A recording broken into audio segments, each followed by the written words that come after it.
friends, old and new, welcome to Stupid Little Games, a podcast where we talk about all things gaming from the inside out. Each week, I'll sit down with a guest from various parts of the gaming industry, and we'll chat about their current gaming obsessions. We're going to tell stories from games they've made, or maybe you're currently making, and then we'll play a stupid little game that I've written specifically for each guest.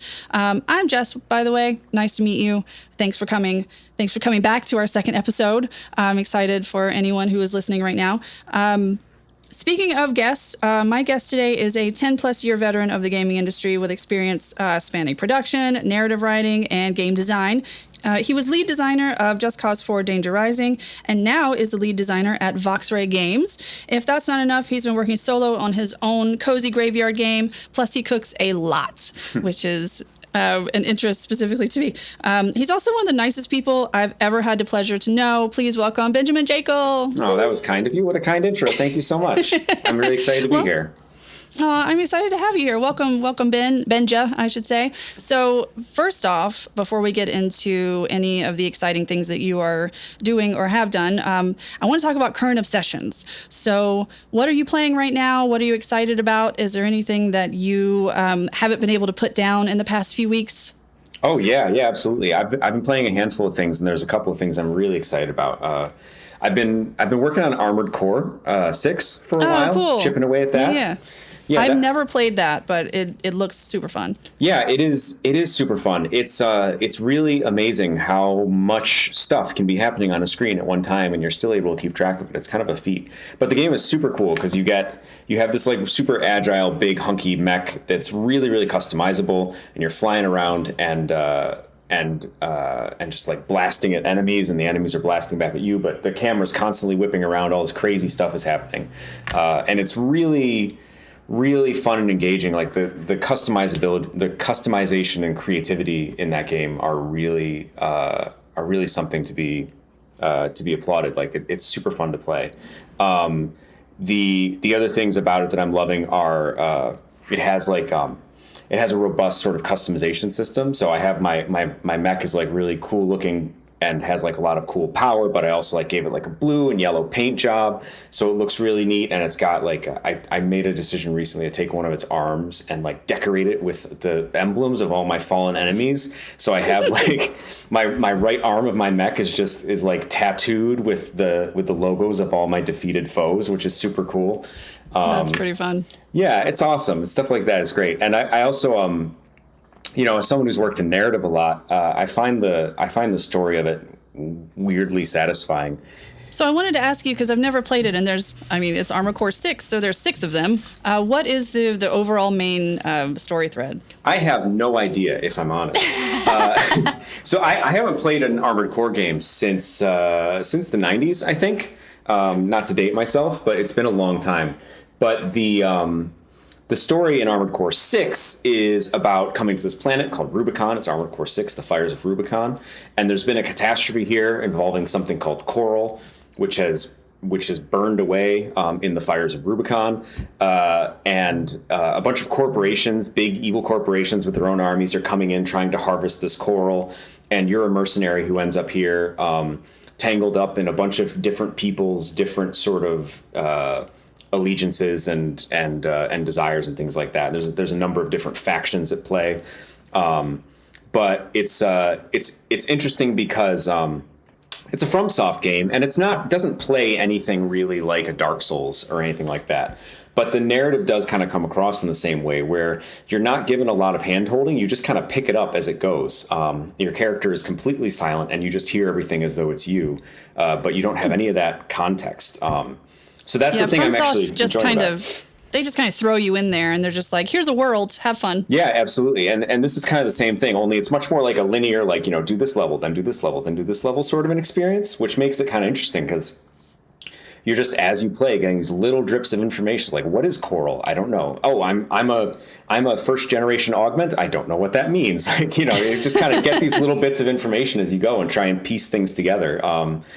And it's really kind of effective and simple and straightforward. And the story is kind of hammy and weird, but I just am kind of enjoying it as almost like a comfort food thing of just like, yeah, feed me some more sci-fi gibberish and I'll try and figure out what it all means. It's As nice. a narrative person, do you like that better when you have to kind of piece together the story yourself instead of having like, here's 10 minutes of exposition at the beginning of the game where you really kind of are immersed in the world? I mean, it's definitely just two different camps. Yeah, it's a spectrum of camps, I guess, a multi-dimensional spectrum of camps.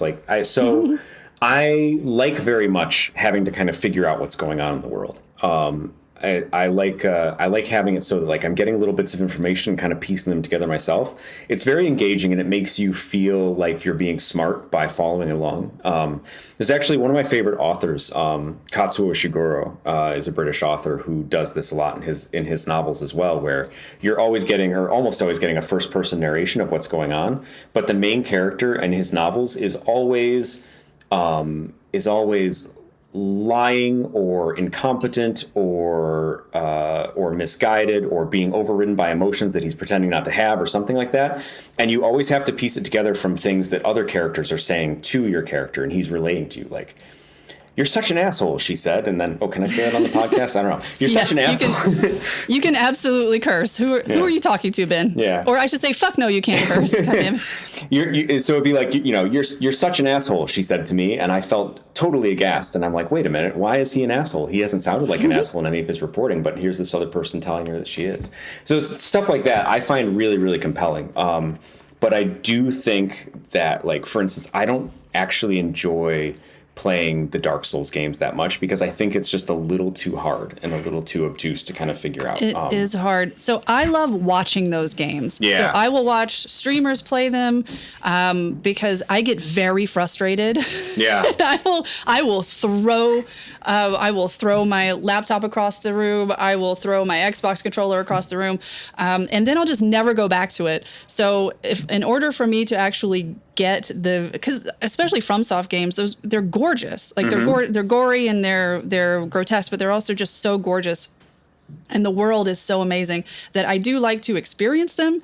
I do not necessarily want to play them. Yeah. No, I totally get that. Yeah, the FromSoft difficulty curve is a really interesting thing because it does give you, like, they do manage to do a really good job making their games feel very awful and frustrating, but very fair at the same time, so that when you do finally beat something, you feel amazing. Like, I remember after 15 times of trying. Yeah, or more, right? Like, I was playing Sekiro, and I went to Sekiro for exactly the reasons you just said. Like, wow, this is gorgeous. Like, this game is so beautiful and gross and grotesque, but gorgeous.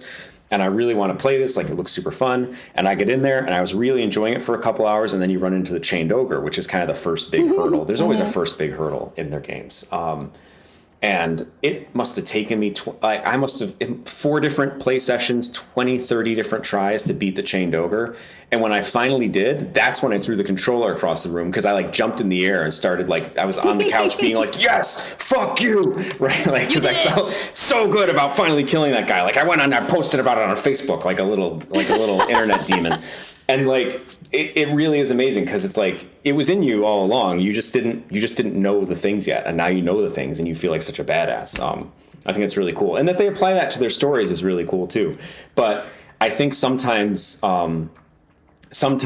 especially in fantasy and sci-fi worlds, like, the amount of weird stuff you have to pick up on top of understanding the characters and their motivations, and, you know, they all have weird names and stuff. It can be a little bit hairy to get through. But I enjoy it philosophically. But I also, as a storyteller and as an enjoyer of stories, I like it when things are spelled out enough that I don't feel like I don't know what's going on all the time. That's kind of where I sit. A little bit of mystery is good, but, you know, too much can be debilitating. So, yeah. The real friends are the chained ogres we beat along the way. Exactly. Now I'm with you. Can I tell you what I'm excited to play tomorrow? What? And you're not going to be surprised, because Ben and I have been friends we've known each other for a while. Oh, God. So Do you want to guess? Is it Power Wash Simulator? Is there a new update for Power Wash Simulator? Yes, there is. Oh my goodness! So we're recording this in early October, and tomorrow the new Shrek update is coming out. Oh God! And I cannot think of. I mean, I'm not even a huge Shrek fan. I mean, Shrek is life, just like everybody else. But anytime anything comes out for Power Wash Simulator, I just cannot wait to play it. So all day tomorrow, I'm really excited. It's one of the reasons that I scheduled the podcast recording for today. Because you needed tomorrow to play Power Wash Simulator. Yeah, because it's a paid update, and so it's 5 or so levels. Probably. I mean, I haven't seen it yet. But yeah, you're going to be in the Shrek universe.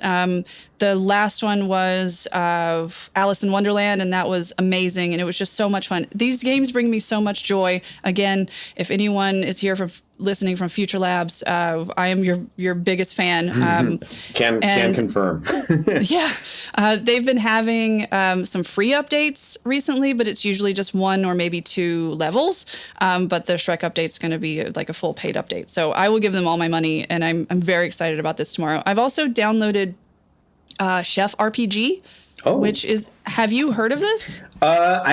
It sounds familiar. I think I might have. I have a lot of too many cooking games really that I've like looked into. So I think it's in that jumble. Yes. But tell me about Chef RPG.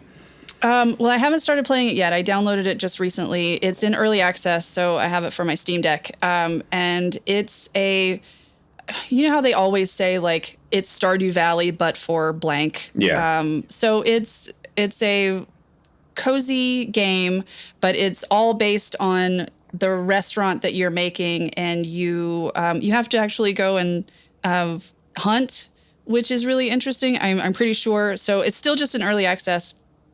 So I'm like, do I really want to get into this game? And then there's only this much before the game comes out in a year and a half or 2 years. But I do want to start it eventually, because I just played Fields of Mystria, which is also in early access, and I got really into it. And there's only about 40 or so hours of early access content, but it's so good.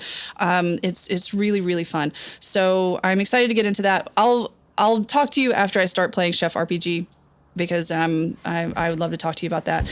So that and Power Wash Simulator tomorrow, but I'm still playing Balatro whenever I have a few minutes to kill, because it's just the best, like just one more run. Yeah. And I'm still terrible at it. But I'm getting there. I'm getting better. Nice. I haven't played Balatro yet. I've heard really good stuff, and I've wanted to, but I haven't gotten to it yet. But I did get super into 2 and I've stopped now. I've cut myself off at, like, I went camping last weekend and I didn't have the internet, and it stopped me from playing Marvel Snap. Okay. Because I downloaded Marvel Snap. I started playing it for professional reasons. But like when I was playing it, I got so hooked, and it's very much like a one more game. Because have you played it? I've not played Marvel Snap. It was the Marvel mobile game before this, but it still had the cards, and I don't remember the name of it because I want to say it was 2017 or 2018 or something like that. But it was also really good, where you get like these packs of cards, and it was just a card builder mobile game. Yeah. But it was a lot of fun, and I think Marvel Snap took a lot from that, and then is now built on that, and is this like I don't know anyone who has played Marvel Snap and didn't get at least somewhat addicted to it. Okay, I didn't play it, so that's but you mean Marvel? Yes, I am totally addicted to Marvel Snap. It's awful. So I had to quit it cold turkey. But like that game is so cool. It's so interesting. Like just like these little 5-minute matches, and it's so easy to just spend about 45 minutes and then realize that you've been sitting on a toilet, and why haven't you gotten up and like gone to do something else, right? Because it's so just like one more round, and especially and you can also make little deals with yourself, be like, okay, I lost that round, one more round that I win. All right. And then it's like, move those goalposts. But they retreated, so I probably need to play one where I actually win, not just like force them to retreat. Like, whatever. Like there's all these.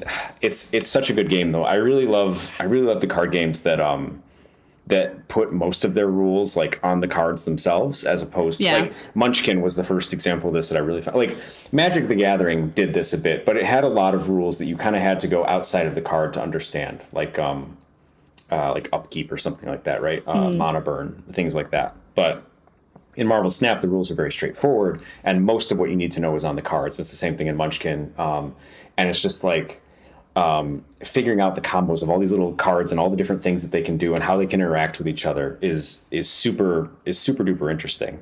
I was starting to get a little bit kind of jaded towards the end because where I was playing, the level I was playing at, and the people I was playing with, almost everybody was just running decks where they were killing their own cards over and over and over again, and that's how that's how you play. Because like you can kill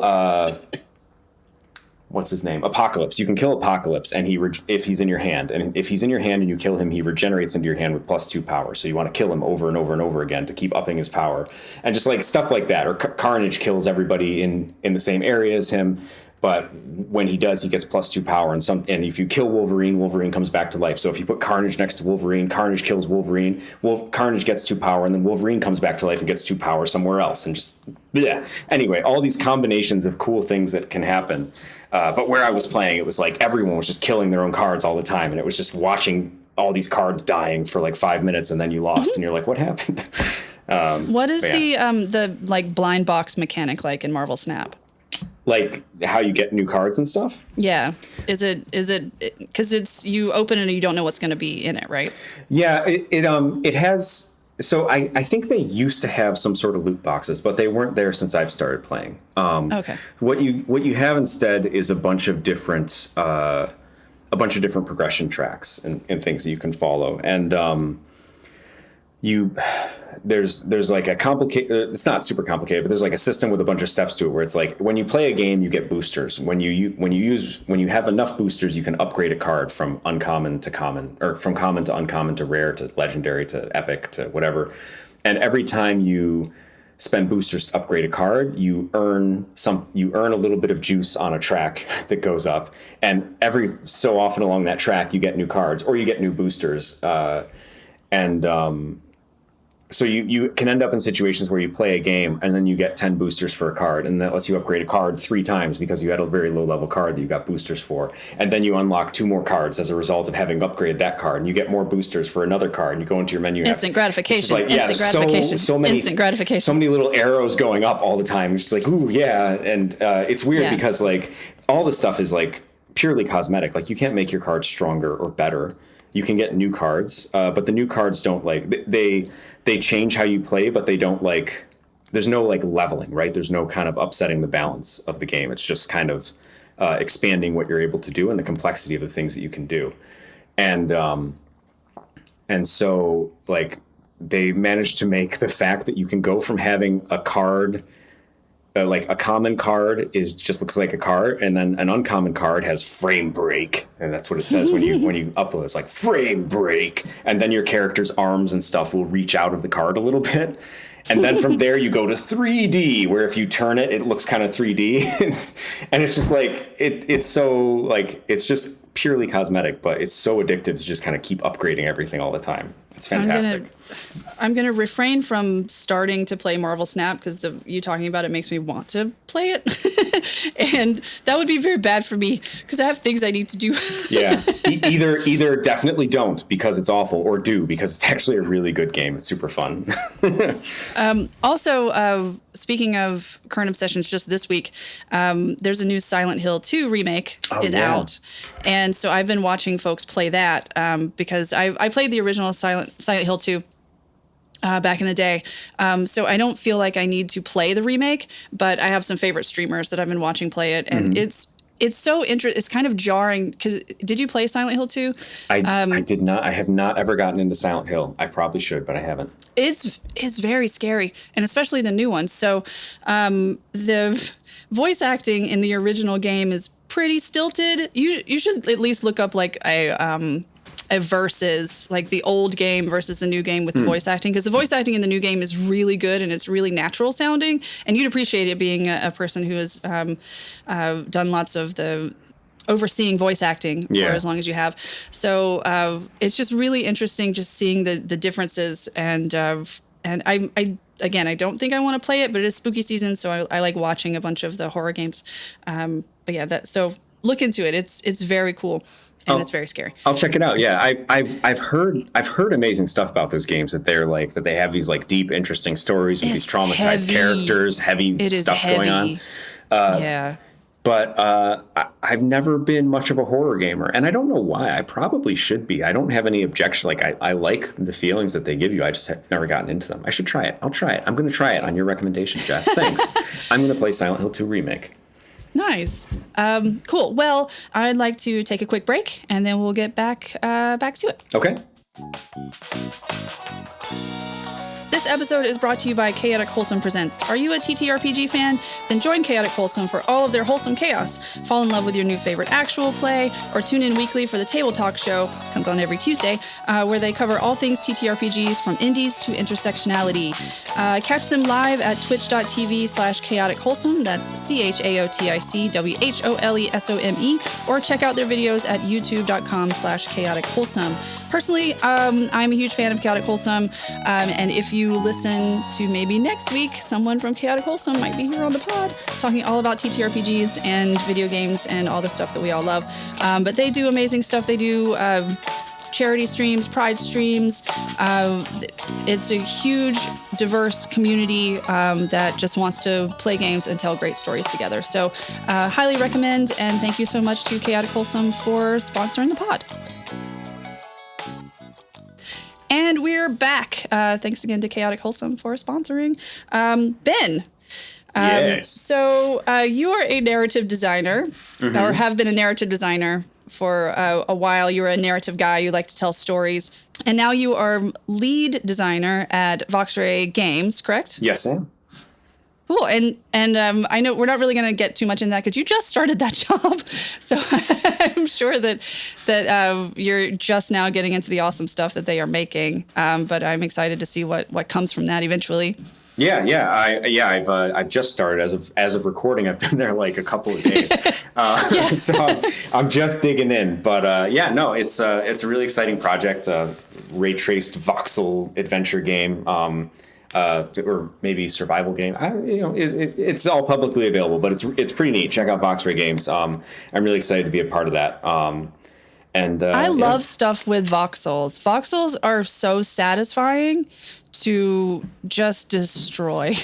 Yeah, they make for such a unique aesthetic too. I love it. I think it's really interesting. It's a really interesting change for me coming from doing like, Just Cause and Contraband and things like that, just like these big like AAA open world things, just to get out of that space of like strict sort of not realism. No one ever accused Just Cause of being realistic, but well, like, you can't take a grappling hook and like put it onto a car and then put that car onto another car and then crash them together and huge explosion. I mean, listen, you could, right? That's the thing. But I mean, like, just like the look and the feel of it all is supposed to be kind of like gritty and naturalistic and stuff like that. And just to go in this other direction to this like complete fantasy world made of tiny little blocks that poof and stuff, and you can whack pigs with your pickaxe, or not pickaxe, whack pigs with your sword and stuff. It's all super cool. So I'm really excited to be kind of taking that abrupt turn and working with a smaller team, because I've always loved working with smaller teams. Like when I worked on the DLCs for Just Cause, it was always like much smaller teams than the full scale games, and I've always liked that kind of more intimate environment where you can kind of know everyone and talk to everybody, and who to go to with a problem and stuff like that. So I'm really, really excited to be starting in that kind of a space, because that was always where I was happiest. Yay. Well, I'm excited for you. Can you explain to maybe someone who's not in the industry that might be listening, like what exactly is a voxel? We should name our person that we're talking to that's not in the industry. We'll call him Todd. Explain for Todd what a voxel is, because it's not just Minecraft. Yeah. Well, Todd, a voxel is kind of like a pixel, but in 3D. It's like a pixel is sort of a discrete, like single square of color information, right? And a voxel is just taking that and stretching it upward in the z-axis or the y-axis. That just now clicked in my head, voxel and because pixel. Yeah, I don't know why they're called voxels though. I should probably look that up. I should check that out. But I'm dumb. Maybe because there's more vertex. I have no idea. But it's a vertical pixel. Or because they have volume. We're going to say it's a voluptuous pixel. Okay, I like that. Voluptuous. Okay, so Todd, canonically speaking, the agreed upon definition of a voxel is that it's a voluptuous pixel because it has more volume to it than poor Todd. But yeah, no, it's just like a cube of space that you can make a color or a shape or whatever, or make a color. And Minecraft is famously like a voxely game. Because Minecraft is like, the whole world is made up of these cubes that are all kind of stuck together perfectly on a grid. And in Minecraft, each of those voxels has sort of a texture on it, which looks like dirt or steel or whatever. And you can break that apart and get resources, blah, blah, blah. But yeah, a voxel is just a little cube. And there's a program out there called Magica Voxel, which I think is totally free and available online for anybody to use, where you can just play with voxels. And just craft art with them, which is really cool. And what is it called again? Magica Voxel? Magica Voxel, yeah. Cool. And there are actually some artists out there who make their living off of doing voxel art in Magica Voxel, and not for games, but for advertising and cool. Even exhibition art, just doing voxel art, so that you can make some really beautiful stuff with it. It does some really great things. So yeah, definitely check out voxels, and keep your eyes open for the work of Vox-Ray Games. So there was a really popular voxel-based game that came out a few years ago called Teardown, right? That you were kind of a unwitting heister and the whole point is the whole thing is voxel based, and you just get to tear everything. Everything can be torn apart. Mm-hmm. And there are these things that you need to do before the timer goes off, or before I think you get caught. And you basically have to destroy stuff in order, and it's so satisfying. I cannot say how satisfying it is to put a voxel wrecking ball through a voxel house and just have everything explode. It's so wonderful. Yeah, there's yes, I remember that game. I don't think I've actually, or maybe I played a demo of it or something. I played it a little bit, I think, or I played it at someone else's desk or something. But I haven't played too much of it. But I remember, yeah, that sense of just kind of destroying things. And I think there's something really compelling about destroying things in the right order. Earlier this year, I played Donut County. Have you played Donut County? I have played Donut County. Yeah. I think I played it in 2 sittings because it's pretty short game, but it's a lot of fun, and I love the raccoon.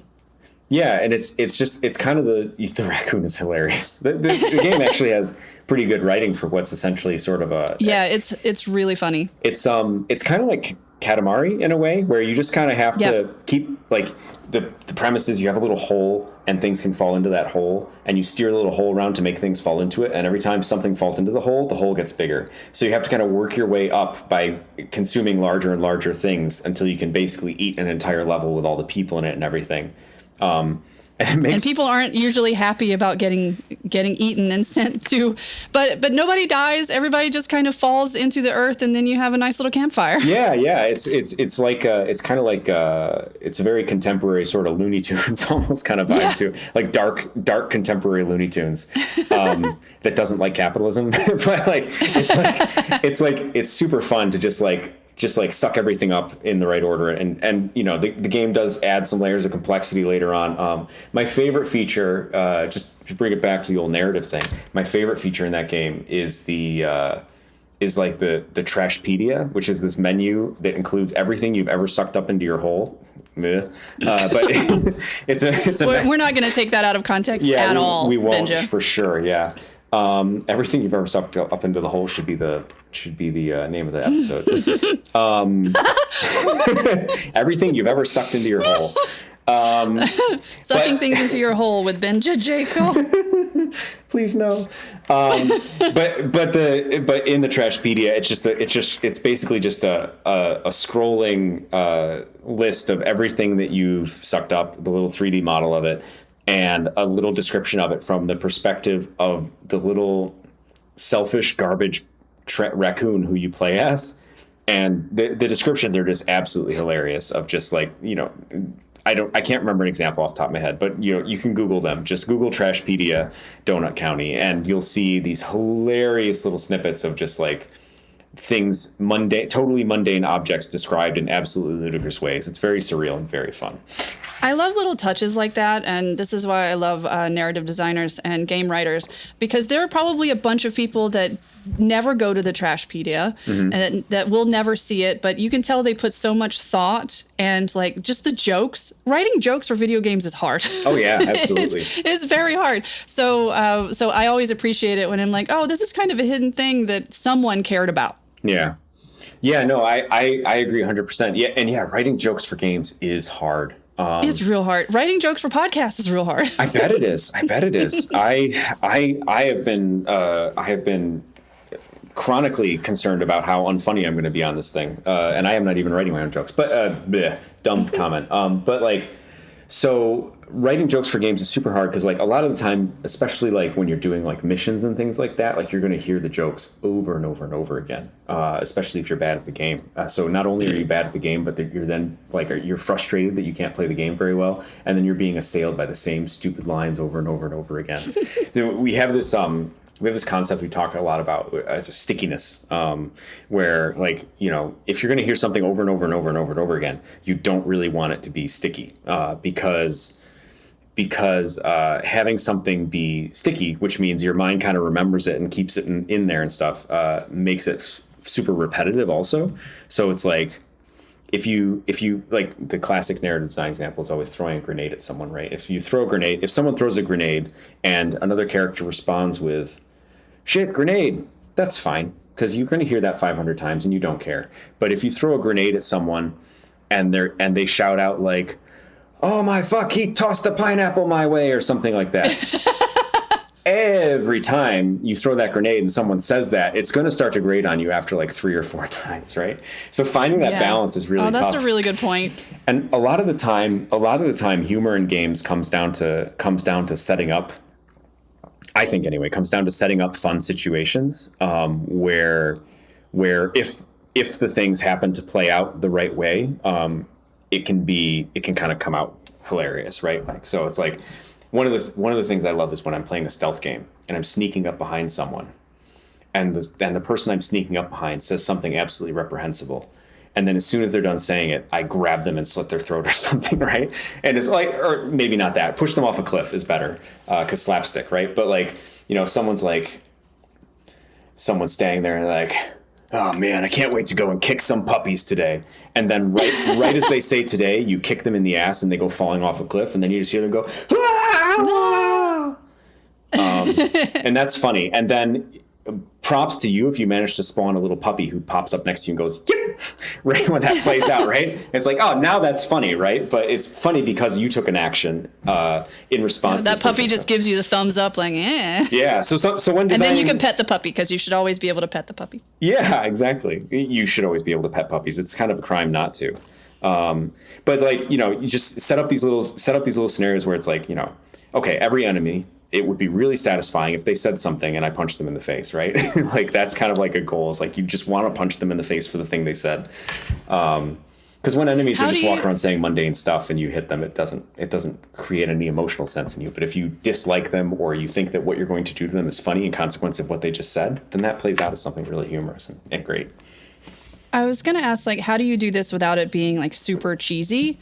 But do you even want it to not be cheesy? Because I mean, you only have this one like moment in time to have this interaction. I mean, you, of course you want to maybe do it over and over again, but do you really think of like, oh, this is lame, or oh, this is kind of cheesy when you're writing it? Or is it like, this is going to be satisfying, it's okay if it's cheesy because he's getting thrown off a cliff? Yeah, I mean, I think it depends. I think it really depends on the tone that you're going for, right? Different games and different genres, different styles. You can get away with a lot more cheese in some places than with other places. And sometimes you just have to kind of limit the scope of what you're making jokes about, right? It's like if there's an enemy who's walking around and every 15 seconds, say, he says something about, he basically broadcasts that he's a horrible person. Like, can't wait to extort some people. These are terrible examples because writing on the fly, but like, can't wait to extort some people this afternoon. Oh boy, that shopkeeper sure did cry when I broke all his merchandise. Like whatever. They're saying these things, and then you walk up to them and you feel really vindicated when you sock them in the face because you're now an agent of good fighting an agent of bad, right? That can feel good within the scope of that game's tone. Similarly, like Grand Theft Auto is one of the games I actually learned this from, I think, because in Grand Theft Auto, the civilians are walking around and they are being so obnoxious, so that when you when you so much as bump into them, let alone run over them with a car, it feels kind of good because that person was a horrible, fake, self-absorbed, obnoxious person. And, the joke of Grand Theft Auto is that so are you. That's why you're playing this game, right? But like, it creates this fun thing where like the way I feel about the action I'm doing is reinforced by those narrative components. And sometimes it's funny and sometimes it's just flat out satisfying. It can be kind of different depending on the tone. Yeah, tone has a lot to do with it because I'm thinking of the example. Did you play Resident Evil 8? I didn't. I'm sorry. Village. No. So Ethan Winters. It's an amazing game. It is terrifying. There's the squelching in that game. I think you'd really appreciate because you're into like the sounds and everything, making things sound so real. There's great squelching in Resident Evil 8. But Ethan Winters has some of the most terrible lines at the weirdest times. So if he gets I wish I could think of something right now, but I just remember being like, ugh, and on so many occasions because he's being battered and bruised and he's looking for his daughter who has been, spoiler alert, chopped up into like 4 different pieces in these vials and he has to put her back together. And she was, Okay. It's, he has to put her back together and he's looking for the different vials and he has to go through all these levels against these terrible bosses in order to do this. But he's in this really super scary, terrible, impossible situation. And then he'll just say the stupidest things like, well, I guess that'll show you, or something like, I mean, it's so dumb. Yeah. But if you had that same thing in, say, like a Yakuza game, which is nothing but whimsy, ridiculousness, it would be fine. But it's just in Resident Evil 8, he says it at the weirdest times, and it's not funny, and it doesn't make sense of the time. And it kind of, that way it takes you out. Yeah. It takes you out of it. I think I'm not like a huge horror game person for no particular reason. I haven't played a ton of Resident Evil, but I know there is sort of a thread of camp that flows through that franchise, where like they're sort of doing some exaggerated, over the top, kind of intentionally bad things once in a while. I don't know exactly how that applies in this case, but yeah, I could talk for hours about the tone of a Yakuza game, how ranging and crazy they are. It goes from like super heavy things, and then you accidentally stumble into a den of folks wearing diapers. Yeah. I love the diaper and there's guys. a whole mini game with the diaper guys. Yeah. I love the Yakuza series for that reason. It's so ridiculous, and you never know what you're going to get. And then the undertone of it is family and betrayal and like these really heavy things. They do a really great job of having that balance. Yeah, it's really it's kind of a masterclass to play them and just see how that balance works. Because like the main thread is always these like twisting, dark, like someone's going to kill someone else. There are children in danger, and whole families are on the line, and honor and betrayal and stuff. And then you walk down the street and some guy jumps out at you and hits you with a diaper. I don't think I ever got hit by a diaper, but I got hit by someone wearing a diaper. But like, and the thing I love about them is the way the stories resolve sometimes is so hilarious, and yet at the same time like earnest, and feels like. I remember I've definitely had several times in playing Yakuza games where some guy would come at me and attack me and be like, I'm gonna cut you up, I'm gonna murder you, or something like that. And then you get into a fight with this guy and you beat the living crap out of him. And that involves taking a katana and shoving it into his stomach and then kicking it deeper into his stomach. And then, pulling out a pistol and shooting him 5 times in the chest, and then doing an extra shot really hard into his chest because the extra shot was worse for some reason. Yeah, of course. And then he dies and falls to the ground, and the fight is over. And then when the fight's over, he's there completely unharmed and bows to you and is like, "I'm so sorry for attacking you." And the other guy and your guy is like, "You shouldn't attack people in the alleyway just because you're feeling low about yourself. You should build some self-esteem." And and gives this like life lesson with this like kind of like really earnest music playing while the life lesson's there. And the guy will say, "Thank you so much. You're right. I do need to think about how I can set a better example for myself." And then runs off. And as a result, you get like 3 sausages and a bullet casing or something like that. Like so ridiculous. And it all works. And somehow it all also works in the context of this of these like big grand stories where you're doing these like intricate gang battles, and then somehow one of the intricate gang battle bosses like throws a tiger at you and you have to fist fight a tiger. Like bananas. I love it. It's so great. I bet it was so much fun making those games. It must One be. of my favorite things about Yakuza, I think it's Like a Dragon, or it might be Zero, but it's they have a Pokemon mechanic for the people that you meet on the street and fight. Mm-hmm. So you kind of like collect these like houseless, some of them are houseless individuals, some of them are like gang members, and they have stats, and they come up with these like cards, and they look like Pokemon, and you have basically a Pokedex, and I forget what it's called because I did it a while back, but you have this Pokedex of all of these people that you have fought. It's amazing. You don't get to like take them and like put them in little like Pokeball things, but it's so ridiculous, and I love it so much. Yeah. That's my kind of game. My kind of game. It's kind of hard, but it's also, you never know what's coming because it is so absurd that you could get hit with a dolphin and be like, all right. Yeah. That sounds about right. Yeah. It's so great. Oh man. Did you play Kiwami too? That was, I did not. That was my first Yakuza. And I loved it because like there was a thing where you would go around, you'd complete quests for like random people in the streets, and then they would sort of join you as, I don't remember what they called them, but they were like some sort of companion or something like that. But they didn't follow you around; they stayed in their area. So you'd meet like I remember at one point I met a dominatrix who was being like harassed by someone or something, and I sorted out the people who were harassing her, and then every time I got into a fight in her area, like some rando would come up and start a brawl with me. You get to a point where you can just push a button and call her into the fight, and she will come in and help you beat the shit out of these people by like stepping on them with her stiletto heels and stuff. Or there's like a busker who would throw you his guitar so you could beat the people in the head with the guitar and like utterly destroy his guitar. And then of course the fight's over and the guy's there playing his guitar again, right? Like, 'cause why not? So good. I love those games. It's so fantastic. I love the Yakuza games, and I could also talk about them forever. But I do want to talk about, because you are the narrative guy, and I've known you when you've had a few different roles, like narrative lead, narrative designer, and now like game designer. And I'm wondering, what is the difference between those things? Because game designer also does a lot of writing. Is it just you are now in charge of the entirety of the writing? So narrative designer is kind of a pretty nebulous, like weird title. It can be very, very different depending on where you are.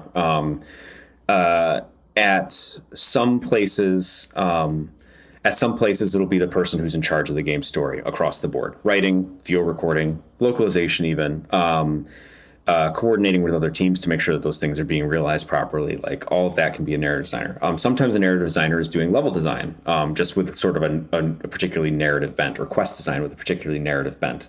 And other times, you're inventing whole narrative systems like dialogue trees and things like that. And sometimes it just means writer. It can just mean that. It really depends on where you go. And sometimes, like I think the original narrative designer was someone on like I want to say it was like a job title that was invented for like Far Cry 2. I might be wrong about that, but there was a game that had someone whose whole job was being like the designer who was in charge of narrative, and he was like, "Hey, we should call me the narrative designer." And then you do, and then like you go into the credits, and there's the narrative designer. What were they called before that? Just like writer? Or designer or something. I don't know. The titles used to be a little more amorphous. They're a little more strict now. But I mean, that's going back to like, when did that game come out? Like 2004, 2005, something like that. It's been a while. they're on 6 of them now. So yeah, it's been quite some time. But like, yeah, so it can be a very wide ranging title that incorporates a lot of different things. In the scope of my work, on Just Cause, in particular, which is where I did most of my like narrative design was, I would do a lot of like, writing scripts for missions and for locations and hooking up the VO, making sure it played. Like we had a weird thing where it's like in Just Cause, a lot of the time when you complete an objective, it means you blew something up. So I'd have to, figure out how long that explosion took and then put in a delay on the dialogue for like, 0.75 seconds so that, you would blow up the thing and the explosion would have enough time to cook and get big. And right as it started to simmer down, someone comes in and says, "Good job, Rico." Right? Like that's kind of like, like micromanaging the way that experience played out was part of the gig. But also writing all the VO, working on getting it hooked up properly, all sorts of stuff. And also like defining the brands and the lore and stuff like that. Like I did a lot of the branding in Just Cause 4 for like the telenovelas and the stores and whatever else was happening. I was putting a lot of info into that, and I was working with Fan, who you also know, and he did a lot of that work too. We were kind of a pretty close team on that stuff. As that sounds like so much fun. It is. It sounds like a ton of fun. It is a lot of fun. It can be a lot of fun. It is one of those things where it's like the priority of the narrative is always like a thing, right? The priority of everything in games is always a thing, right? Like trying to figure out like what feature or what level or whatever is going to be the thing that makes it versus doesn't. And so there's always tension there because a lot of people can see narrative as like a third order thing, right? And you don't have to worry about it for a while. It comes later. It comes after narrative. Like there's a fantastic Twine game out there called The Writer Will Fix It, which is just a bunch of game directors or like director level game people in a room, animation director, art director, sound director, game director. And they all just keep turning to the writer and being like, how are you going to fix this incredible problem we've made for ourselves by just like saying some words about it, right? And do they come back to you? Is there a mechanic where they play a new game that is popular that just came out and then they're like, hey, this is what's happening in this game. How can we put that in our game? Listen, Jess, I came on your podcast because I'm a friend, but if you're going to abuse me, no, like there isn't a mechanic like that, but I'm sure it happened. That kind of thing can happen all the time. Hey, I just played Baldur's Gate 3. Oh God, yeah. And here are things that were very successful. Yeah, There are games that come out that really screw with development teams. Anytime there's a game that gets really, really popular and people get really, really excited about, I want you, listeners of this podcast, Todd, you all need to kind of take a moment and just think about, on Monday, all of the people who are going to come into work and have something thrown at them completely out of left field that has nothing to do with their work because this game came out and did something cool. Helldivers 2 was really popular. Helldivers 2, my God, yes. Helldivers 2 was... Sorry, I don't mean yeah. And for good reason. The game is fantastic. It is. Great. It does a lot of great stuff, but it was one a lot of of conversations were had after Helldivers 2 came out. And it was happening everywhere. It's like, wow, Helldivers 2 did this really cool, procedural narrative was a big part of it. But also like the way that they kind of skinned their game overall, like even things about the combat. The Souls games too have been another big one too. Like Elden Ring comes out, Sekiro comes out, Dark Souls comes out, like, and it just kind of makes a change. I've always been kind of curious about how much influence Sekiro had on, if any, because they came out pretty close to each other. But Sekiro and Jedi Fallen Order, because the games have a lot of similarities. Like it's almost like if you want to play Sekiro but you don't really like Japan but you like Star Wars and you don't like your games hard, you like them easy, you should go play Fallen Order because it's kind of like very similar but also it's quite different too. It has a lot of differences, but they have some things that are very, very similar.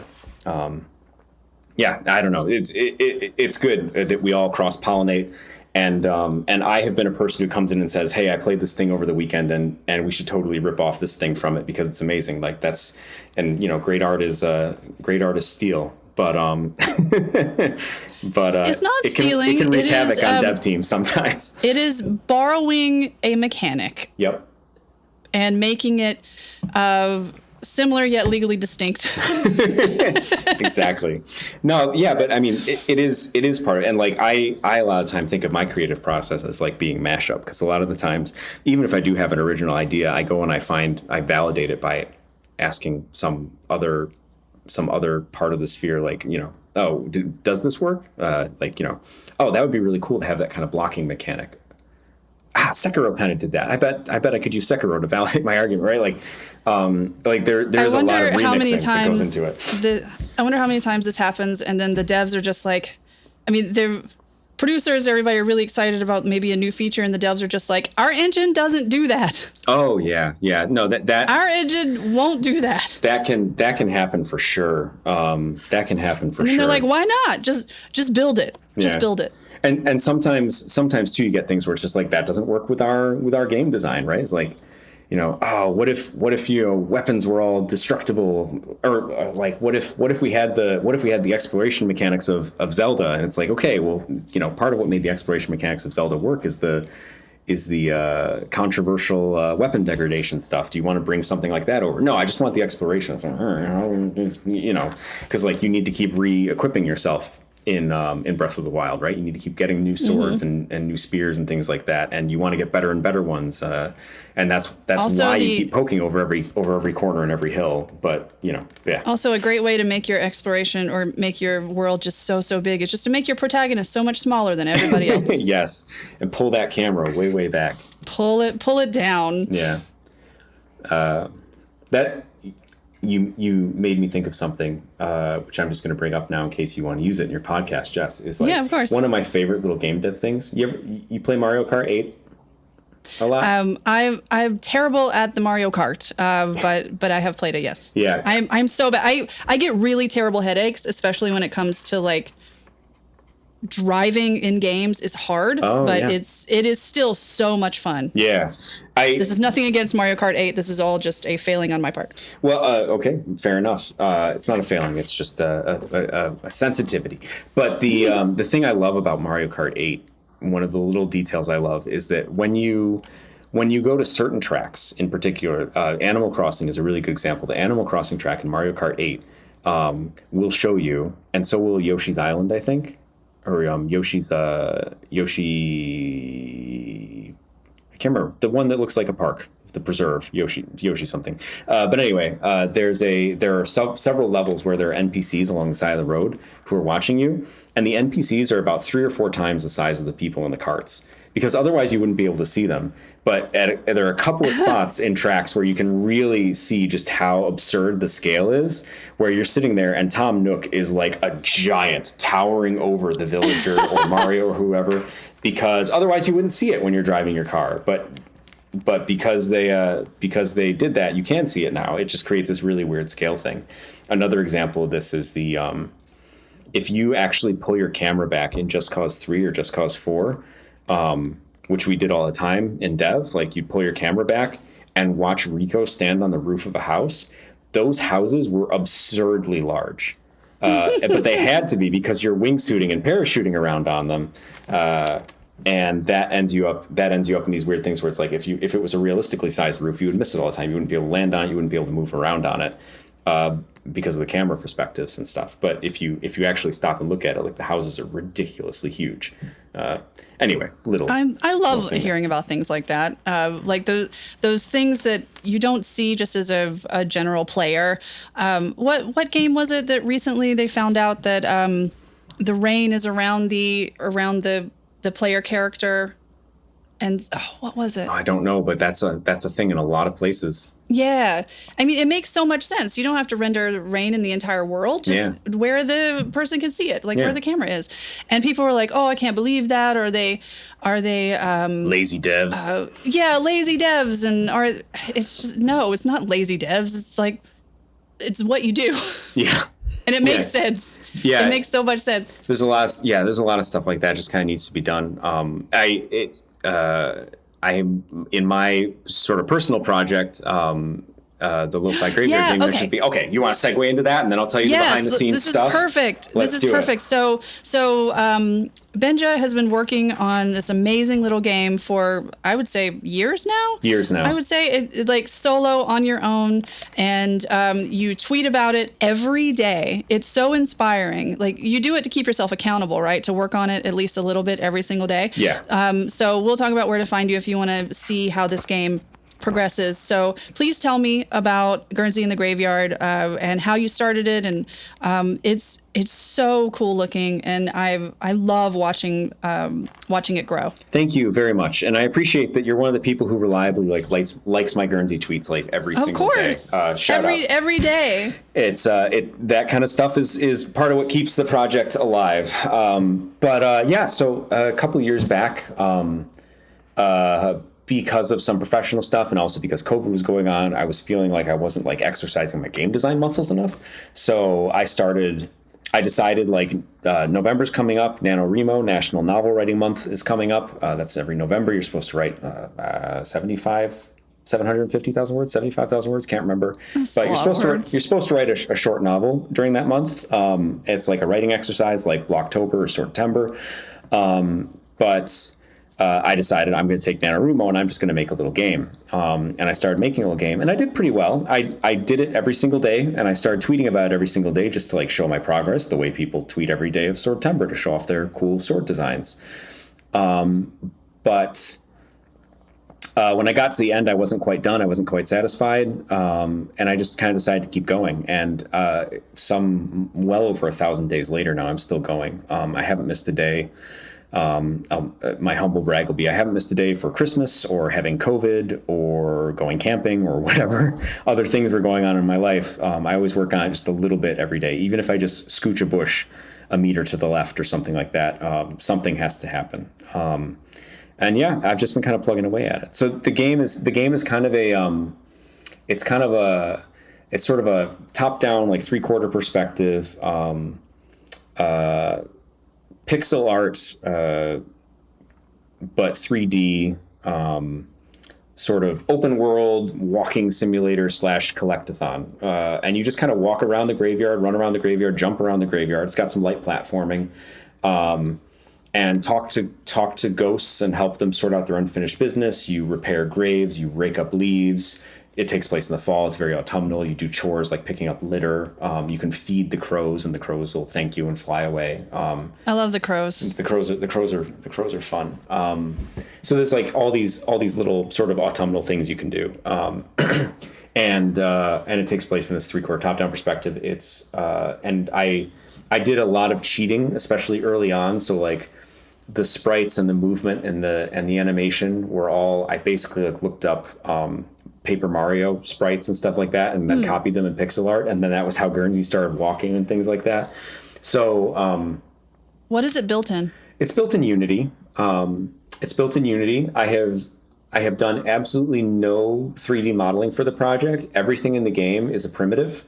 So every log is a cube that's been stretched and textured. Every rock is a cube that's been doubled in size and textured. Every tree branch is a cube that's been extruded and textured. And then all the leaves in the trees are planes that have been textured. Like, it's just like everything is just like primitives that have been cheated into some sort of blocky little world.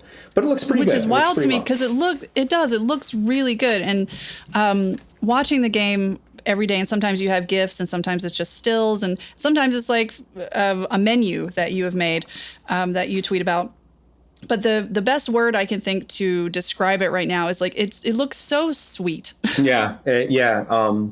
I've tried for sweet. I actually have like a document with all my pillars and stuff in it because even though it's just me working on the game, I want to have that sort of organization to help me prune and make good decisions.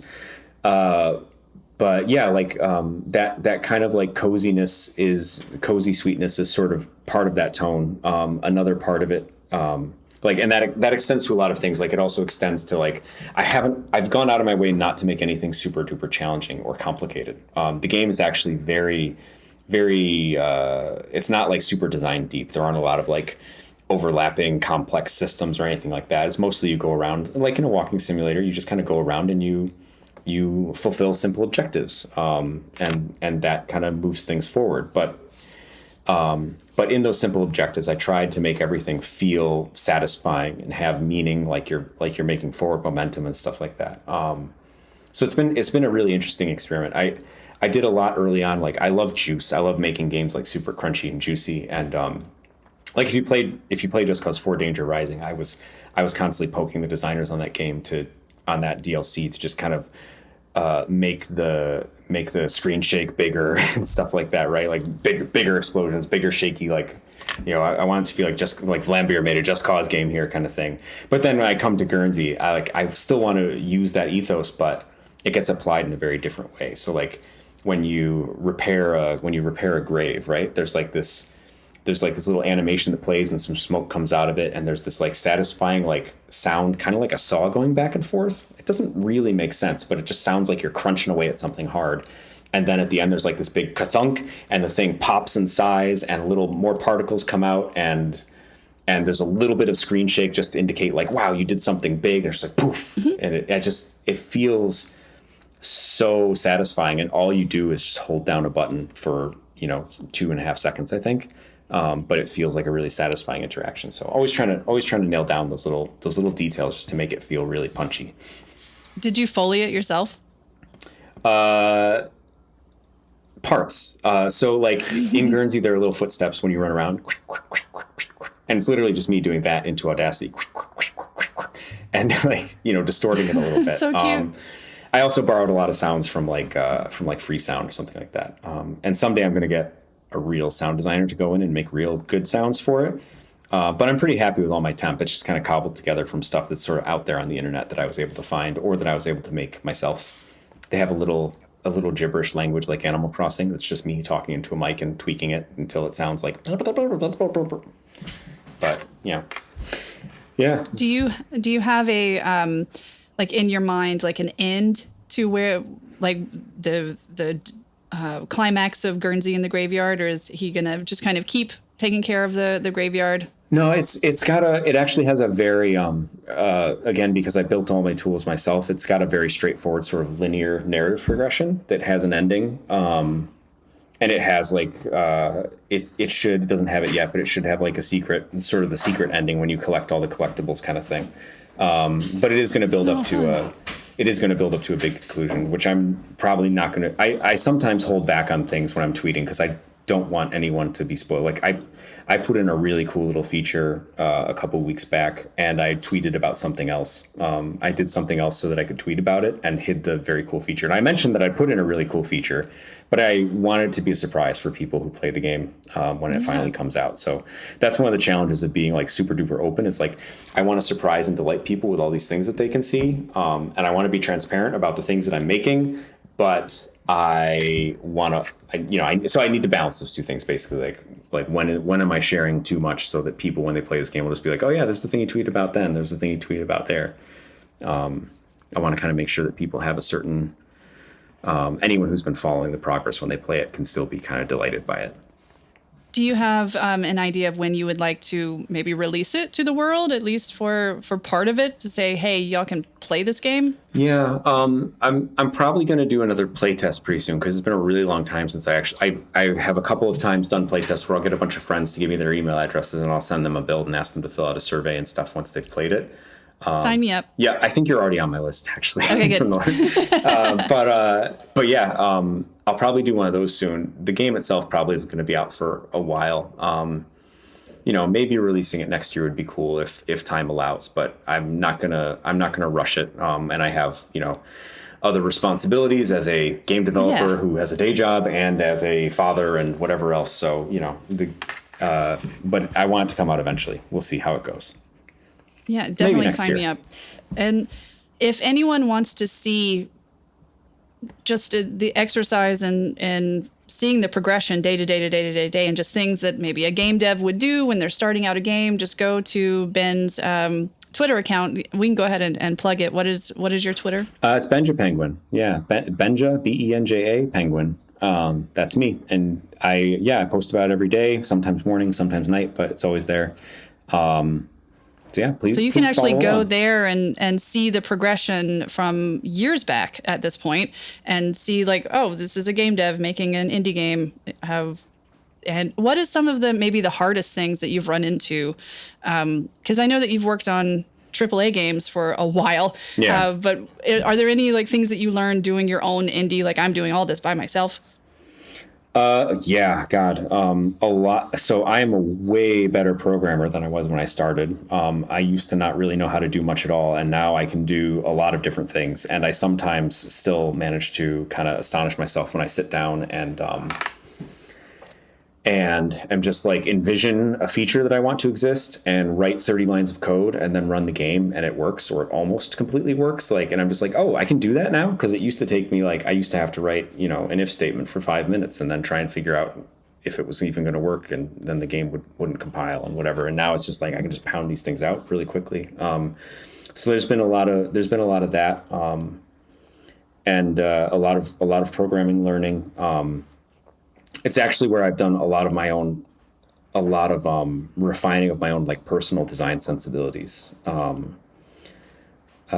in terms of just like how, like what kinds of things are important to me, like little rituals, like, when you feed a crow in Guernsey, you feed a crow and you have to hold down a button for a second to feed the crow, and then your character does a little animation and throws out the little pellets that the crow eats. The crow, bangs its head on the ground, caws a thank you, and then flies away, right? And a little poof of dust comes out of the crow when he flies away.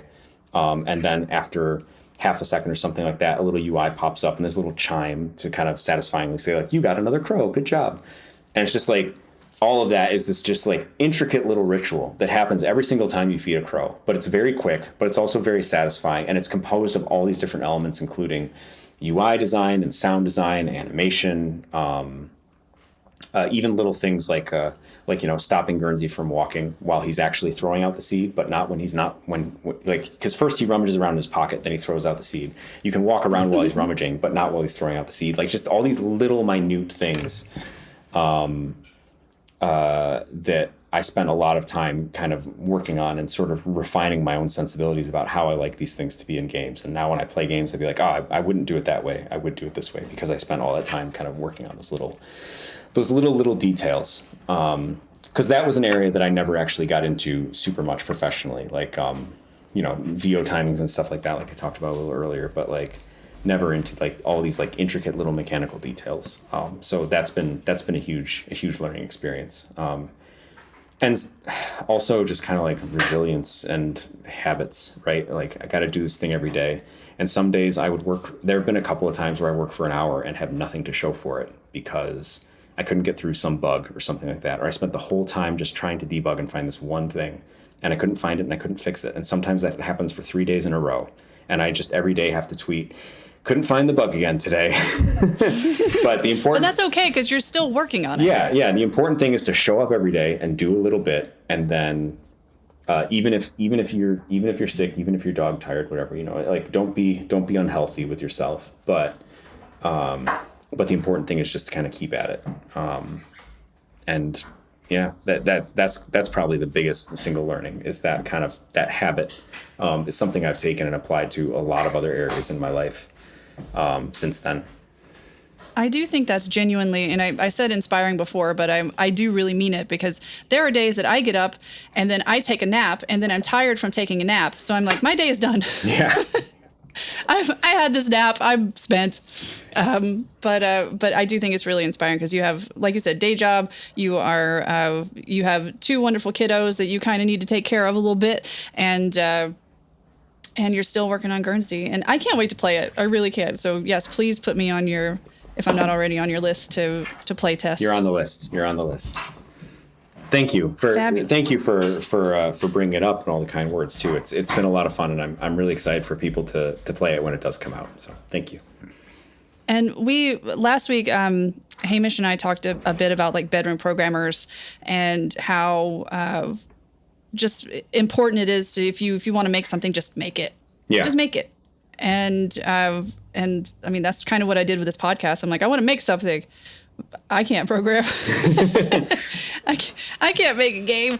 How about I make something where we talk about games? Learning C++ or at least C# might have been easier than figuring out all of the audio equipment. So my hat's off to you all. Audio is hard. Yeah, it's tough. Audio is hard. It's tough stuff.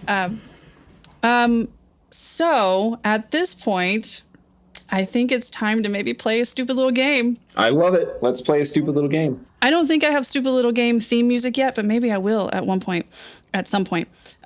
Maybe I'll bug my partner / theme music guy. I know a guy, and he does really great theme music. Okay, so this game that I've written for you, we talked about a little bit before how much you like to cook. I love this. Okay, yeah. And we didn't talk too much about cooking games because I wanted to bring it into the game. So this game that I have written for you is called Hey Benja, What's Cooking? It also had a title of maybe Cooking Benja, like Cooking Mama, but I didn't want I didn't want it to get too mixed up with like actual Cooking Mama, because this game is not going to be as good as Cooking Mama. So what I'm going to do is I am going to describe a game to you based on its cooking mechanic. Oh, God. And see if you can name the game. Oh, Jess, I'm going to fail, but okay, let's try it. Well, even if you fail, you win the game. Okay. But these are well-known games. Okay. I don't think I did any. Nope. I didn't do any like obscure games because there's so many cooking games out there. When I was looking into this, because I knew you like to cook, there are so many cooking games out there, and there are so many games where like cooking is the thing you do. Like we were talking about Chef RPG, cooking is the main thing in Chef RPG, these are games that are not about cooking. They're very popular games, but they do have a cooking mechanic. And I tried to find things where the cooking mechanics were a little different. And sometimes that's hard to do because cooking mechanics, especially if they're not a main part of the game, can be kind of the same. But these are different cooking mechanics in different games. And I'm going to describe them and see if you can come up with the game. I also have hints. Okay. So if the original one is, I do have some hints that make it a little more obvious, because I mean, who really thinks about like the cooking mechanics in some of these games? Yeah, I'm very anxious, but I do. I promise. I'm very anxious. We'll see how this goes. Okay. So for the first one, and let's do this one. Okay. In this classic, and I mean classic video game, you have to hunt for your food at specific points, especially if you run out of bacon. Oregon Trail, right? Yeah. Okay. Maybe this won't be so bad. Okay.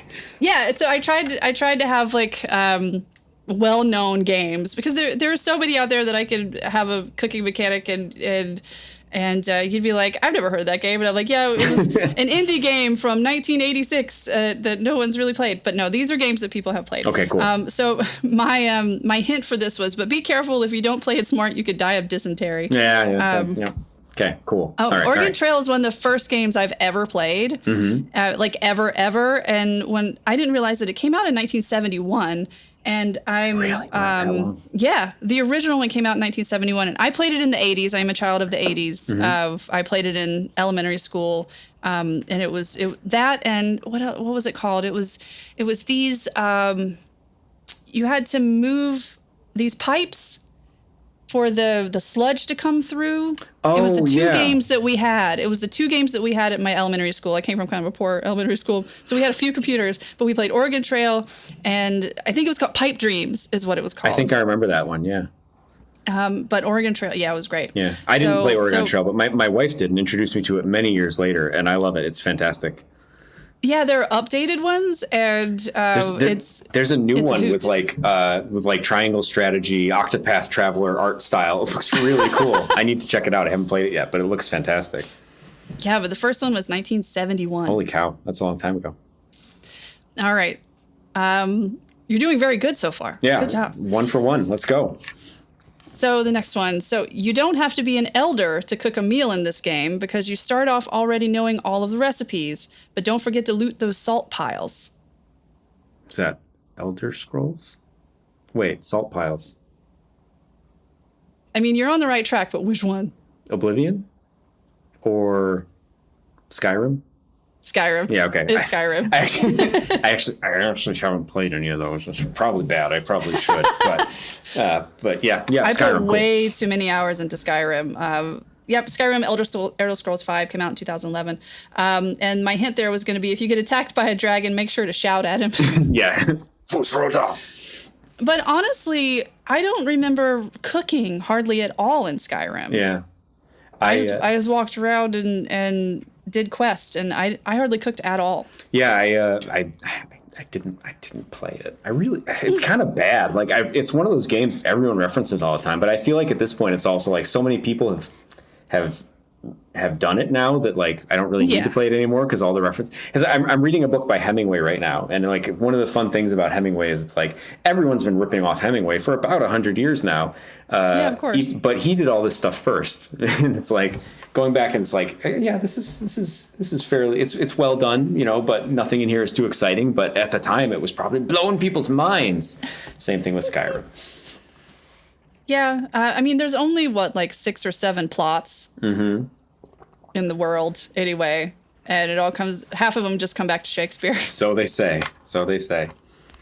All right, the next one. In this blockbuster game, you can cook almost anywhere. Just make sure your ingredients are correct, or else you'll get a dubious result. That's got to be Breath of the Wild. Yeah. Yeah. I love the cooking system in Breath of the Wild. Me too. I love it because like it has a lot of definite outcomes, but there's still like flexibility within those outcomes, right? Like you can make a meat skewer, but if you make a meat skewer 3 meat versus 5 meat, or 3 meat and a Goron spice or something like that, like you get different results, and like the procedurality of it is really nice because you're not just stuck to the recipes, you know. You can kind of do little things to affect the outcomes of those recipes. And I think it's really, really cool. There are also so many recipes. Yeah. They have so many ingredients and so many recipes. I wonder if they just had one person and that was their whole job. Yeah, I know. There's like 800 devs working on the Tears of the Kingdom and Breath of the Wild. So I wouldn't be surprised if like this is the food guy. Yeah, I'm sure there's at least one food guy, and yeah, like all the art for it. But also just like the way it's connected to the foraging too. Like there's something so wholesome about just like, you know, I ran through the woods and I shot a deer and I picked some mushrooms from the base of a tree, and then I found a Hyrule herb, and now I've thrown it together and I've got like a meat salad or something like that. Like it's so that just like concept of like foraging and hunting and gathering and then producing these cool meals out of it is just so much fun. And then even the act of cooking, like just like having the little pot going and singing a little song, and then popping out the little dish. The singing the little song, I was going to mention that. That's one of the best little like extras that I didn't even realize, because I usually played it on my Switch. I think it was just Switch exclusive, obviously. But I usually play it while listening to something else in my headphones. And so I never really knew about his little humming until one day I was actually playing it, and I actually turned up the volume on the actual game, and I was like, oh, he's humming. Yeah. How fucking sweet is that? It made me so happy. And it was just one of those little extra things where like somebody cares about this. Yeah. We're going to have Link hum. And you don't really hear him do much unless he's falling off of a cliff or something, or like grunting in one of the temples. But it was just so nice. Yeah. It was so wonderful. I love that stuff. They did a lot of stuff in that game to give Link just like little splashes of personality. I was thinking about this the other day, is like I love the fact that he's like the only guy in Hyrule who eats rock roast, right? Like just like he's just this like vanilla little dude walking around, but he can eat rocks with Gorons. And it's just like, and they're all like clapping him on the back, like, good job eating that rock roast, son. He's like, oh, you know, and it's just his poor stomach. All these, yeah, he's got a stomach that can contain magma and stone, even though he's just like a skinny little dude. I love that game so much. It's one of my favorites of all time. Me too. I would have also taken Tears of the Kingdom for that one, because they both basically have like the same mechanic. Cool. So also, I'm kind of proud of my little hints. So the hint for that was steamed meat doesn't exactly sound appetizing, but it gives you 3 hearts. Yes, it does. Okay, the next one. This game literally set the blueprint for its genre, but you can't cook until you upgrade your farmhouse. Can't cook until you upgrade your farmhouse. Blueprint for its genre. Is it Stardew Valley? Yes. Okay. So, I was about to say, yay, I finally stumped you on one. Stardew Valley. Well, you did a little bit. Stardew Valley is one of those games where it's another game I haven't played, but I actually have not. I've never played Skyrim because I just never got around to it, and it wasn't super like the kind of the European grimdark fantasy thing isn't necessarily my cup of tea. But Stardew Valley, I own 2 copies of. I have it on Steam, and I think I have it on my Switch. And I have never got around to playing it because I'm scared of it. Because I know I will disappear into that game and never come out. And I am an adult with responsibilities. Because I don't know if you can see behind me. Maybe you can't, but I actually have the Starlight Valley. Oh, nice. I went to the orchestration, so I have the Dance in the Moonlight Jellies in a frame right behind me. That's very cool. It's one of my favorite games of all time. I think you would love it. You are right to be afraid of it. Yeah. We're recording this in October. In November, the 1.6 update, which is going to be the last update for the base game, is coming out for the Switch. It's already out on Steam. Mm-hmm. And I'm waiting. I've played Stardew Valley on every single console and mobile that there are. And it's favorite game of all time. You would love it. I know I would. I know. And I have loved some of its predecessors. I've loved a couple of Harvest Moon games. Mm-hmm. And I'm just frightened of it because I know when I get into it, I'm going to get into it really, really hard. It's real good. Yeah, I need to play it. I have it. It's just I'm waiting for a time, and maybe I shouldn't anymore because that time will never come. But I'm waiting for a time in my life when I have time to give to Stardew Valley. That's another one where you're I can just do one more day. Yeah, just one more day. Because a day is 40 minutes or something. No, sorry. A day is 10 minutes, I believe. Yeah. I was about to say 40 minutes, but no, in Coral Island, I think it's 40 minutes. I'm getting my farming sims mixed up. But I said in the question, the game literally set the blueprint. And I'm saying I've obviously know that there's Harvest Moon and all of those other games that kind of came before it.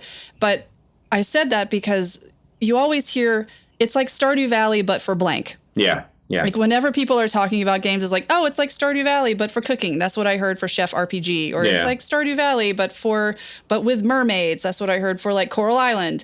It's like Stardew Valley, but built in 3D. So that's why I said that. I don't want anybody to get mad and be like, you're erasing Harvest Moon. No, I'm absolutely not erasing Harvest Moon. That was part of why I got stumped because I was like, wait a minute, what was there? Because Harvest Moon was definitely what Stardew Valley was built on top of. But absolutely.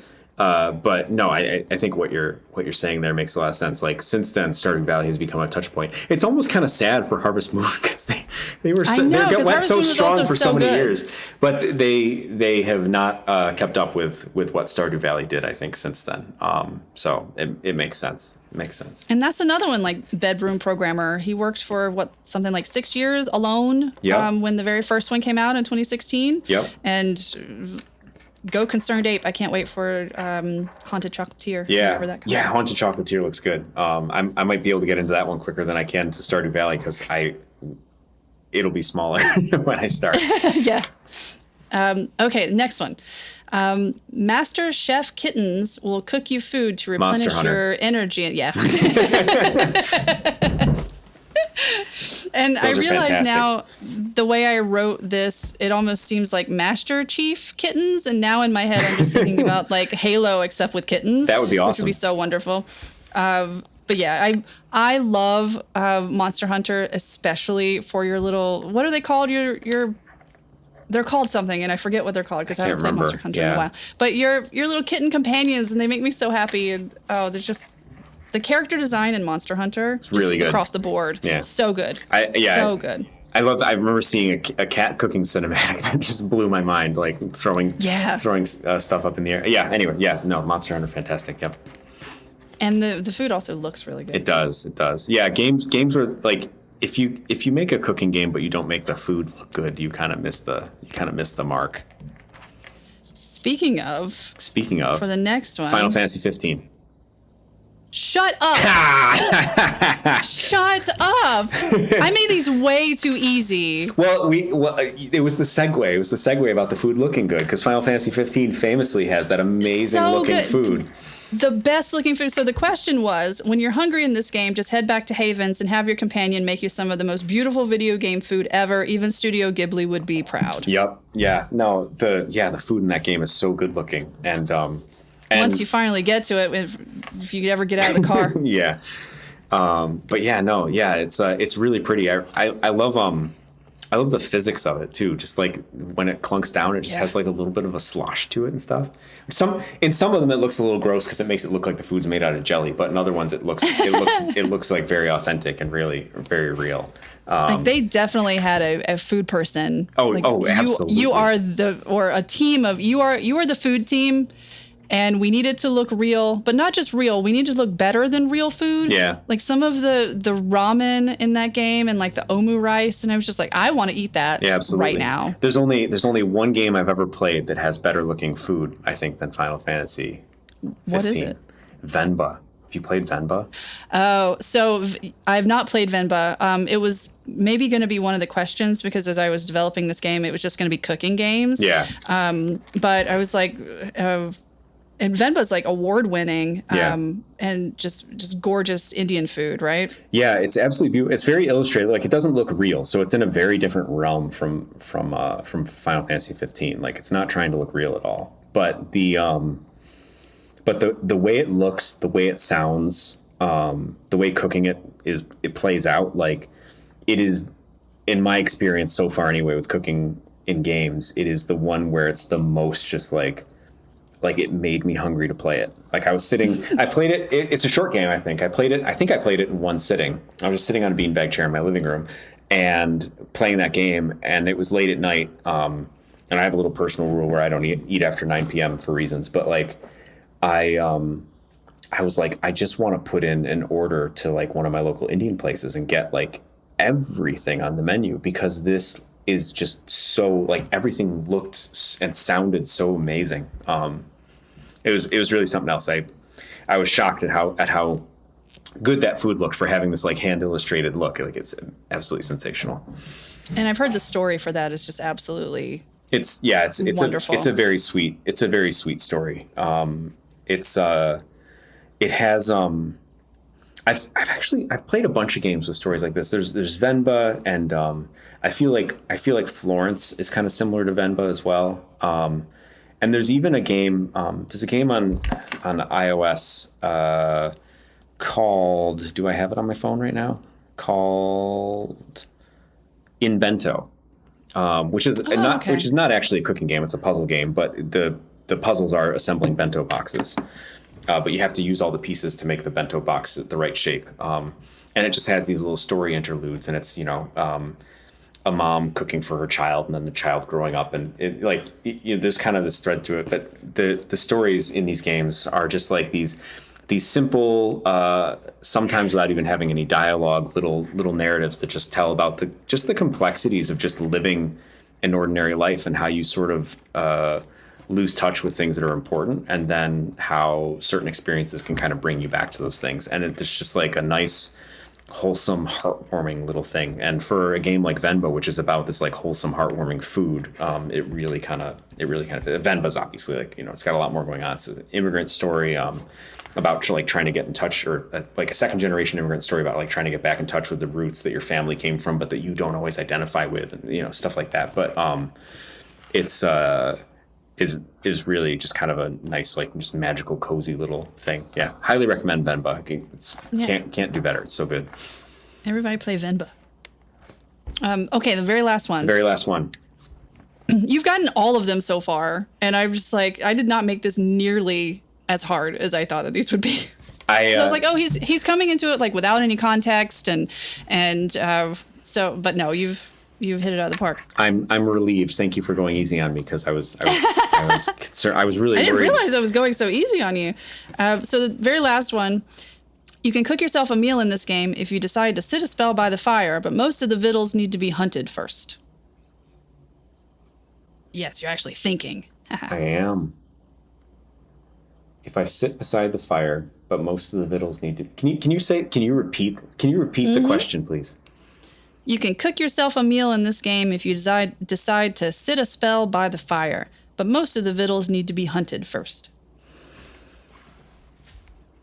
I have a hint if you want. Give me the hint. Give me the hint. I keep thinking. I've got because it's like you could say that was kind of the truth about Breath of the Wild, but we already did that one. Like there's like, okay, yeah. What's the hint? Luckily, you don't also have to feed the horses. Luckily, you don't also have to feed the horses. Hang on. Games with fire and horses. I don't know. Finally. Is there another hint? I don't have another hint, No. but Rockstar. Oh, fudge. Yeah. Red Dead. Yeah. Okay. Yeah. Okay. Yeah. All right. Yeah. Okay. That makes sense. I finally stumped you on at least one of them. You got me. You got me on that one. You got Final Fantasy 15 before I even said the question. So I feel like I came out okay in this game. You did.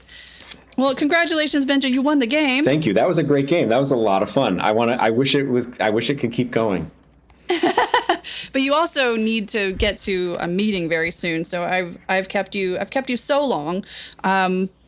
So thank you so much for coming on the pod.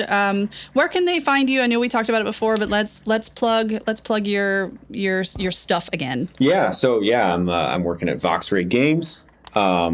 I am available online at benjaminjaekle.com. And you can find me on, I'm most like social media wise active because I'm updating my game there every day on Twitter/X at Benja Penguin. Please smash that like and follow button and follow along with the progress of the game while I work on it and all the other stuff I'm up to, because I try and be vocal about things that are going on in my life that are professional and stuff. So, and I'm also doing little reviews of games right now in tweet form, including Venba and some others I've talked about, I think too. Snap. So yeah, please follow along, and thank you for having me, Jess. This has been a lot of fun. Oh, you're welcome. Thank you so much for coming on. So you can follow me at Cake Tease. That's CAKE_TEASE. And I'm going to say this every time. No, it's not a sexual thing. I used to be a cake decorator. It's like, oh, Cake Tease. Like, yeah, I used to be a cake decorator. Thank you so much for listening to Stupid Little Games. Please follow us and subscribe on Apple and Spotify and wherever you get your podcast. Consider leaving us a review if you feel so inclined, because it really, really does help, especially with a new podcast. And if you feel so, you can follow us, and then you'll get the new episodes in your podcast app whenever they come out, which should be on Tuesdays. I'm trying to get on Tuesdays. This podcast is hosted and executive produced by me. I'm Jess Pardue. Our logo and theme music by the super talented Bayard Russell. Audio engineering and editing by Gabe Koski, a man who looks a lot smarter in pictures. And I will see you next Tuesday. Goodbye.